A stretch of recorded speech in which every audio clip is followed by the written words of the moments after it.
Generus Remaja Jakarta Utara dan DPD LDI Jakarta Utara menggelar talkshow yang bertajuk Generus Merdeka Bebas Kekerasan Seksual pada Sabtu 22 Juli 2023 yang diselenggarakan di Masjid Al-Akbar, Jakarta Utara.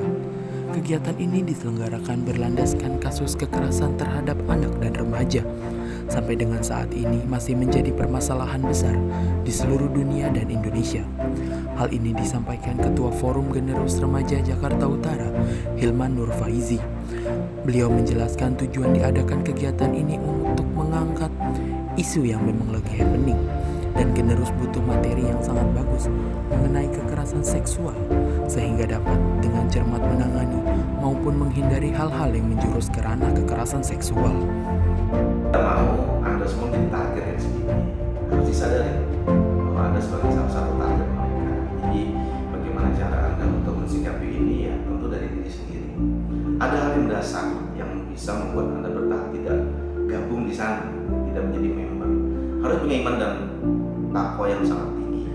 Ketika Anda punya keimanan yang tinggi, ketakwaan yang tinggi, walaupun Anda masuk dalam kategori LGBT, Anda tidak akan melakukan sesuatu yang melanggar aturan agama, tidak maksiat, tidak melanggar, tidak mencari korban dan seterusnya. Berdasarkan UNICEF melaporkan kasus kekerasan pada remaja di dunia mencapai 120 juta.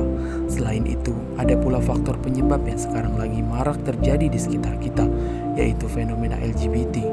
Bahkan menurut data survei CIA, tahun 2015 Indonesia masuk ke dalam negara 5 besar dalam jumlah populasi LGBT di dunia. Oleh sebab itu, Forum Generus Remaja Jakarta Utara bekerja sama dengan DPD LDI Kota Jakarta Utara mengadakan sebuah kegiatan guna mengedukasi pada generus dengan mengundang beberapa narasumber yang memang ahli di bidangnya. Kegiatan ini dimulai dengan nasihat agama sebagai dasar prinsip dalam menjalankan kehidupan sesuai syariat Islam. Ini disampaikan oleh guru pondok pesantren Al-Akbar, Ustadz Didi Fauzan. Beliau menjelaskan tentang penjagaan diri dari kekerasan seksual, ditinjau dari Al-Quran dan Al-Hadis.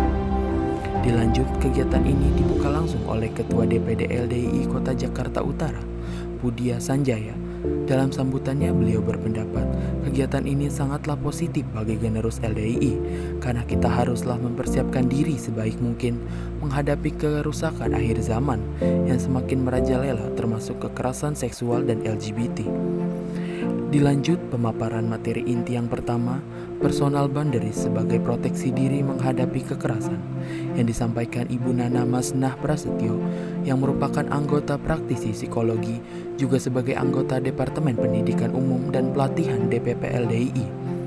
Beliau memaparkan bahwa setiap diri punya lingkaran tak terlihat, yaitu batasan-batasan yang tidak boleh dicampuri oleh orang lain atau mencampuri orang lain sehingga membuat diri sendiri atau orang lain merasa aman dan nyaman. Beliau juga berpendapat kegiatan ini sangatlah baik bagi generus sebagai suplemen untuk menjaga diri dan membentengi diri karena kita tidak bisa menutup mata hal ini dapat terjadi kepada siapapun, dimanapun dan kapanpun. Ya banyak sekarang sudah mulai menurun kerja kerasnya. Semua kerja keras untuk bagaimana menjadi kita ini tetap berada dalam nilai-nilai kehidupan dan spiritual. Senada dengan Ibu Nana, anggota Departemen Pengabdian Masyarakat DPP LDI, Dr. Lutfi Hardianto, memaparkan materi bertajuk LGBT ada di sekitar kita.